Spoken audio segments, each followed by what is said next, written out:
Hello guys, welcome back to Hooks 81. ഇന്ന് നമ്മുടെ കൂടെയുള്ളത് നിഞ്ച 300 ആണ്. 2015 മോഡൽ BS3 വണ്ടിയാണ് നമ്മുടെ കയ്യിലുള്ളത്. ഇതിൽ കുറേ സ്പെഷ്യൽ ആയിട്ടുള്ള കാര്യങ്ങളുണ്ട്, എല്ലാം ഞാൻ പറഞ്ഞുതരാം. അതിനു മുന്നായിട്ട് വണ്ടി ഒന്ന് മൊത്തമായിട്ട് നമുക്ക് കാണാം.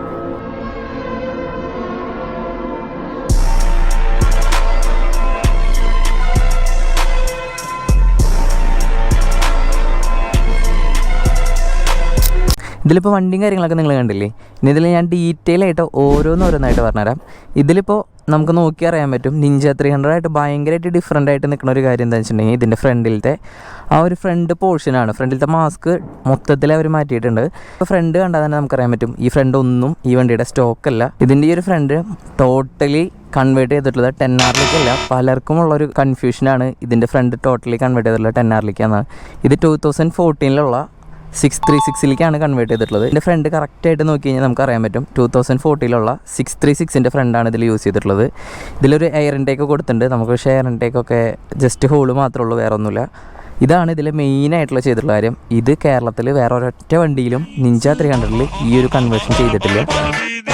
ഇത് ഫുള്ള് ഇമ്പോർട്ടഡ് ആണ്. ഇത് ഇവിടെ ഒന്നും നമുക്ക് കിട്ടാൻ ചാൻസില്ല. ഇതിപ്പോൾ തന്നെ നമുക്ക് നോക്കി അറിയാൻ പറ്റും. ഇത് ZX10R ഇൻസ്പയർ ആയിട്ടുള്ള ഒരു മിററും കാര്യങ്ങളൊക്കെയാണ് ചെയ്തിട്ടുള്ളത്. പിന്നെ ചെയ്തിട്ടുള്ള ഒരു കാര്യം വെച്ചാൽ ഇത് BS3 വണ്ടിയാണ്. ഇതിൽ ABS കാര്യങ്ങളൊന്നും സ്റ്റോക്കായിട്ട് വരുന്നില്ല. പക്ഷേ ഈ ഒരു വണ്ടിയിൽ അവർ ABSും കാര്യങ്ങളൊക്കെ ചെയ്തിട്ടുണ്ട്. ഇതിലെന്തെങ്കിലും ഡൗട്ടോ കാര്യങ്ങളോ ഉണ്ടെങ്കിൽ ഞാൻ ഡിസ്ക്രിപ്ഷനിൽ ഈ വണ്ടിയുടെ ഓണറിൻ്റെ ഇൻസ്റ്റൈഡിയും കാര്യങ്ങളൊക്കെ കൊടുക്കാം. നിങ്ങൾക്ക് എന്തെങ്കിലും ഡൗട്ട് ഉണ്ടെങ്കിൽ ആളോട് ചോദിച്ചാൽ മതി, ആൾ പറഞ്ഞുതരും. പിന്നെ ഫ്രണ്ടിൽ നമ്പർ പ്ലേറ്റ് ഹോൾഡറൊക്കെ കസ്റ്റമായിട്ട് ചെയ്തിട്ടുള്ളതാണ്, സ്റ്റോക്ക് വരുന്നതല്ല. പിന്നെ നോക്കുകയാണെങ്കിൽ സൈഡിലേക്ക് നോക്കുകയാണെങ്കിൽ കാവസാക്കിയുടെ ഒരു ലോഗോ കാര്യങ്ങളൊക്കെ ഉള്ള ഒരു ക്ലിയർ ക്ലച്ച് ചെയ്തിട്ടുണ്ട്. പിന്നെ ഒരു എക്സോസ്റ്റാണ്. ഈ എക്സോസ്റ്റ് എന്ന് പറഞ്ഞിട്ടുണ്ടെങ്കിൽ ഏക്കർ ബോയ്സിൻ്റെ ഒറിജിനൽ എക്സോസ്റ്റാണ്. ഏകദേശം ഒരു 70,000 രൂപയുടെ മുകളിൽ വരുന്ന ഒരു എക്സോസ്റ്റാണ് ഇതിന് വെച്ചിട്ടുള്ളത്. ഞാൻ ഈ ഒരു ട്വിൻ സിലിണ്ടർ വണ്ടിയിലൊന്നും ഇത്ര എക്സ്പെൻസീവ് ആയിട്ടുള്ള ഒരു എക്സോസ്റ്റ് ഇതിന് മുന്നേ വെച്ച് കണ്ടിട്ടില്ല. സാധാരണ എല്ലാവരും നോർമൽ റിപ്ലിക്ക എക്സോസ്റ്റും കാര്യങ്ങളൊക്കെയാണ് ട്വിൻ സിലിണ്ടർ വണ്ടിയിലൊക്കെ നമ്മൾ യൂസ് ചെയ്ത് കണ്ടേക്കണേ. ഇതിൽ വെച്ചിട്ടുള്ളത് OG എക്സോസ്റ്റാണ്. ബാക്കിൽ നോക്കി അറിയാൻ പറ്റും ഇത് സ്റ്റോക്ക് ടൈലൈറ്റ് അല്ല വരുന്നത്. ഇത് TSTയുടെ ഇൻറ്റിഗ്രേറ്റഡ് ആയിട്ടുള്ള ടൈലൈറ്റാണ്. ഇതിൽ തന്നെയാണ് നമുക്ക് ഇൻഡിക്കേറ്ററും കാര്യങ്ങളൊക്കെ വരുന്നത്. അപ്പോൾ ഇവിടുന്ന് ഇൻഡിക്കേറ്റർ കാര്യങ്ങളൊക്കെ റിമൂവ് ചെയ്തിട്ടുണ്ട്. ഇതിൽ വേറെ സീറ്റ് കവളോ കാര്യങ്ങളൊന്നും ചെയ്തിട്ടില്ല, കാരണം പില്ലിനും ഇരുന്ന് പോകുന്ന ഒരു വണ്ടിയാണ്. ക്വിക്ക് ഷിഫ്റ്റർ ഇതിൽ ചെയ്തിട്ടുണ്ട്. പിന്നെ നോക്കുകയാണെങ്കിൽ സ്റ്റിയറിംഗ് ഡാമ്പർ ചെയ്തിട്ടുണ്ട്. വണ്ടി ഓടിക്കുന്ന ടൈമിൽ ഭയങ്കരമായിട്ടൊരു സൂപ്പർ ബൈക്കിൻ്റെ നമുക്കൊരു ഫീൽ ചെയ്തിട്ടുണ്ട്. ഇതിൽ ഈ ഹാൻഡിൽ ബാറിന് തൊട്ട് മുന്നേ വെച്ചിട്ടായിരുന്നു ഏതാണെന്ന് വെച്ചിട്ടുണ്ടെങ്കിൽ നമ്മുടെ R15 വേർഷൻ 3 വരുന്ന ക്ലിപ്പ് ഓൺ ഹാൻഡിൽ ബാറാണ് ഇതിൽ യൂസ് ചെയ്തിട്ടുണ്ടായിരുന്നത്. അത് യൂസ് ചെയ്യണ സമയത്ത് ഇവിടെ ഈ ഒരു സൈഡൊക്കെ ഉറഞ്ഞു പോണ കാരണം അവരിപ്പോൾ മാറ്റിയിട്ട് സ്റ്റോക്ക് ഹാൻഡിൽ ബാർ തന്നെ വെച്ചു. ഇതിലിപ്പോൾ പിന്നെ നോക്കുകയാണെങ്കിൽ നമുക്ക് എന്താ നമ്മുടെ ക്ലച്ചും കാര്യങ്ങളൊക്കെ ഹൈഡ്രോളിക് ആക്കിയിട്ട് RCBയുടെ ആണ് വെച്ചിട്ടുള്ളത്. ഇതൊന്നുമല്ല, ഇതിൽ മെയിനായിട്ട് സ്പെഷ്യലായിട്ടുള്ളൊരു കാര്യമുണ്ട്. ഇത് ഞാൻ കാണിച്ചു തരാം. ഈ ഒരു മീറ്റർ നമുക്ക് കണ്ടറിയാൻ പറ്റും ഇത് നിഞ്ച 300 മീറ്റർ അല്ല, നമ്മുടെ ZX10R വരുന്ന പോലത്തെ ഒരു മീറ്ററാണ്. ZX10R ഒറിജിനൽ മീറ്റർ അല്ല, ഇൻസ്പയർഡ് ആയിട്ടുള്ള മീറ്ററാണ്. ഞാൻ നിങ്ങൾക്ക് ജസ്റ്റ് ഓൺ ആക്കി കാണിച്ചു തരാം, അപ്പോൾ നിങ്ങൾക്ക് കറക്റ്റ് മനസ്സിലാവും. ഇപ്പോൾ ഇതിൽ ഈ റെഡ് ലൈൻ കയറി പോയതാണ്ടാ. ഇതിലിപ്പോൾ നമ്മുടെ ഈ ഓടിക്കുന്ന ടൈമിൽ RPM കൂടുന്തോറും ഈ റെഡ് ലൈൻ ഇങ്ങനെ കത്തി വരും. ZX10R വരുന്ന പോലത്തെ ഒരു ടൈപ്പാണ്. ഈ ഒരു ഫ്രണ്ടിലത്തെ ഫുൾ മാസ്കും അതേപോലെ തന്നെ ഈ ഒരു മീറ്ററും കാര്യങ്ങളൊക്കെ ഫുൾ ഇമ്പോർട്ട് ചെയ്തിട്ടുള്ളതാണ്. വേറെ ഒരൊറ്റ വണ്ടിയിലും ഞാൻ കണ്ടിട്ടില്ല. ഈ ഒരു വണ്ടിയിൽ മാത്രമാണ് ഇങ്ങനൊരു മോഡിഫിക്കേഷൻ ഞാൻ കണ്ടിട്ടുള്ളത്. ജസ്റ്റ് നിങ്ങൾക്ക് സൗണ്ട് കാണിച്ചു തരാം. ഐഡിൽ സൗണ്ടൊക്കെ ഉണ്ടോ, വളരെ കിഡിലനാണ്. ഇതിൻ്റെ ഐഡിൽ സൗണ്ടൊക്കെ നമുക്ക് കേട്ടറിയാം, ഭയങ്കര സ്മൂത്താണ്. ഒന്നാമത്തെ കാര്യം ട്വിൻ സിലിണ്ടറാണ്. അതുമാത്രമല്ല ഇതിൽ ഈ എക്സോസ്റ്റ് യൂസ് ചെയ്തിട്ടുള്ളത് ഏക്കർ ബോയ്സിൻ്റെ ഒറിജിനൽ എക്സോസ്റ്റാണ്. അത്യാവശ്യം റേറ്റ് വരുന്ന ഒരു എക്സോസ്റ്റാണ്. ഇത് ഫുൾ കാർബണാണ്. ജസ്റ്റ് ഒന്ന് ത്രോട്ട് കൊടുത്ത് കാണിച്ചു തരാം. കണ്ടോ, ഭയങ്കര സ്മൂത്തായിട്ടുള്ളൊരു സൗണ്ടാണ്.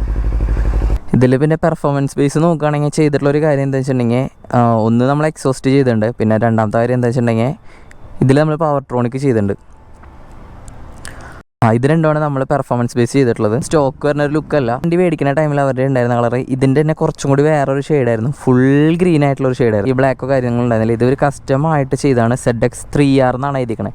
ഇപ്പോൾ ഈ ZX6Rഉം ZX10R ഉള്ള പോലത്തെ ഒരു ഗ്രാഫിക്സ് ചെയ്തിട്ടുള്ളത്. അപ്പോൾ നമുക്ക് നോക്കി അറിയാൻ പറ്റും ഇത് സ്റ്റിക്കറോ കാര്യങ്ങളൊന്നുമല്ല, ഫുൾ എയർ ബ്രഷാണ് ചെയ്തിട്ടുള്ളത്. കയറി ഓടിക്കുന്ന സമയത്ത് പക്ക ഒരു സൂപ്പർ ബൈക്കായിട്ട് നമുക്ക് ഫീൽ ചെയ്യുള്ളൂ. പക്ക സൂപ്പർ ബൈക്കാണ്. ഇപ്പോൾ കാണുന്ന ടൈമിലാണ് പെട്ടെന്ന് ഒരാൾ കണ്ടുപോകുമ്പോൾ ZX10R വിചാരിക്കുള്ളൂ. ഫ്രണ്ട് പോർഷനും കാര്യങ്ങളൊക്കെ കാണുമ്പോൾ 10R ആയിട്ടാണ് നമ്മൾ വിചാരിക്കുക. പക്ഷേ ഇത് 10Rലേക്കല്ല കൺവേർട്ട് ചെയ്തിട്ടുള്ളത്, 636 കൺവേർട്ട് ചെയ്തിട്ടുള്ളത്. പക്ഷേ കുറേ ആൾക്കാർക്കൊന്നും അറിയില്ല. ഇതിൻ്റെ ഓണർ പറഞ്ഞപ്പോൾ തന്നെയാണ് എനിക്കും കാര്യം മനസ്സിലായി. ഏകദേശം 2 വർഷം എന്തായാലും ആയിട്ടുണ്ട് ഈ വണ്ടി ഇങ്ങനെ ബിൽഡ് ചെയ്തെടുത്തിട്ട്. ഇനിയിപ്പോൾ എന്തായാലും ബാക്കി ഞാൻ വണ്ടി ഓടിച്ചുകൊണ്ട് സംസാരിക്കാം. നമ്മളിപ്പോൾ നിൽക്കണത് എവിടെയാണെന്ന് വെച്ചിട്ടുണ്ടെങ്കിൽ നമ്മുടെ തൃശ്ശൂരുള്ള 60 മോട്ടോ പറഞ്ഞിട്ടുള്ള ഒരു കഫേയാണ്. കിഡിലൻ കഫേയാണ്. ഇവിടുത്തെ ഒരു ആംബിയൻസും കാര്യങ്ങളൊക്കെ വേറെ ലെവലാണ്. ബൈക്കേഴ്സിനൊക്കെ സത്യം പറയുകയാണെങ്കിൽ എക്സ്പീരിയൻസ് ചെയ്യേണ്ട ഒരു സംഭവമാണ്. ഇപ്പോൾ നമുക്ക് നോക്കി അറിയാൻ പറ്റും ഈ കഫേയുടെ ഉള്ളിൽ വണ്ടിയും കാര്യങ്ങളൊക്കെ ഇരിക്കുന്നുണ്ടാവും. നമ്മുടെ ഈ ഒരു വണ്ടി ഈ കഫേയുടെ ഉള്ളിലാണ് വെച്ചിട്ടുണ്ടായിരുന്നത്.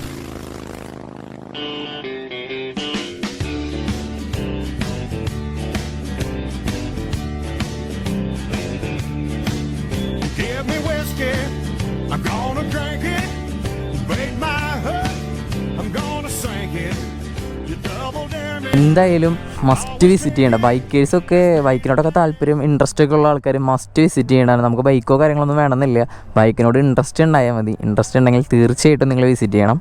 കിഡിലൻ പ്ലേസാണ്, ഫുഡും കിഡിലനാണ്, ആംബിയൻസും കിഡിലനാണ്.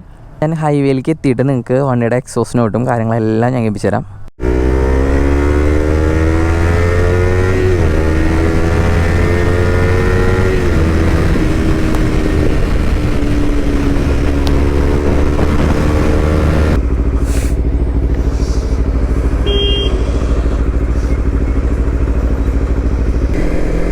നിങ്ങളുടെ വണ്ടിക്ക് എന്തെങ്കിലും ഇതേപോലെ മോഡിഫൈയും കാര്യങ്ങളൊക്കെ ചെയ്യണമെന്നുണ്ടെങ്കിൽ ജസ്റ്റ് പുള്ളിക്കാരനോട് ചോദിച്ചാൽ മതി, പുള്ളിക്കാരൻ പറഞ്ഞുതരും.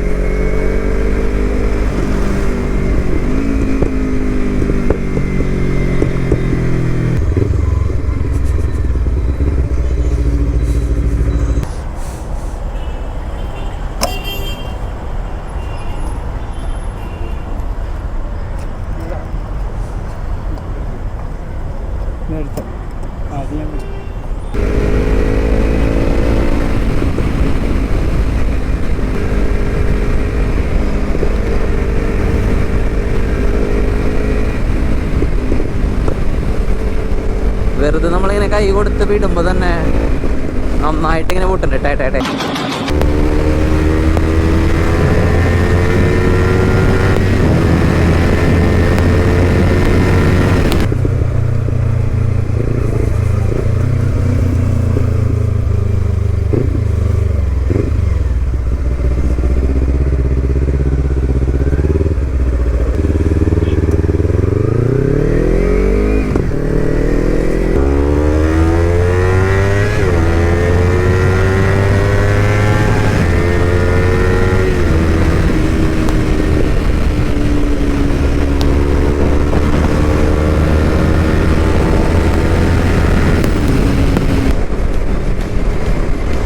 സോ ഞാനിവിടെ ഈ വീഡിയോ വൈൻഡപ്പ് ചെയ്യാണ്.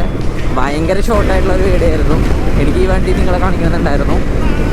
സോ നെക്സ്റ്റ് വീഡിയോയിൽ നെക്സ്റ്റ് ഒരു വണ്ടിയായിട്ട് കാണാം.